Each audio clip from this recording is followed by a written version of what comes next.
Hello, everyone, and welcome to this audio podcast. This audio podcast is part of a Globular Global series or edition. This audio podcast is part of a Lunar Insurgence. This audio podcast as part of Skelter Logistics. This audio podcast as part of a Storm Logistics production. In this audio podcast, a little bit around managing anemia. So and transfusible recipients, large scale or broad scale trials are yet to take place to see or identify whether, for example, EPO erythropoietin has sort of broader advantages over red blood cell transfusions or RBTs, especially in patients who might be more at risk of transfusion-like reactions. One investigation retrospectively examined the association of EPO use with HB recovery in anemic untransfusible hospitalized patients.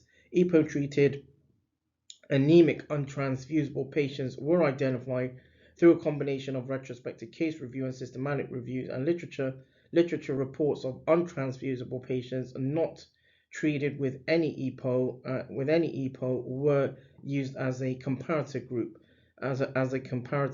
Investigators had established that hemoglobin recovery was higher in patients or recipients with lower baseline levels, irrespective of EPO utilization. No association was identified between the rate of hemoglobin recovery and EPO use, dose, or duration. In anemic untransfusible hospitalized patients, EPO was not associated with an increased HB recovery. At the same time, the investigators did not include SCA, sickle cell anemia or thalassemia cohorts as untransfusible patients at baseline, which may have provided some important insights of how to offer transfusion care in patients or recipients with such hematological conditions. And there is still a requirement for a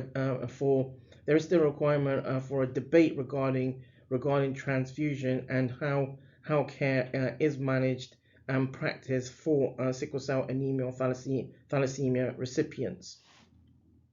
That draws this audio podcast to a close. This audio podcast as part of a Globular Global. This audio podcast as part of a Lunar Insurgence.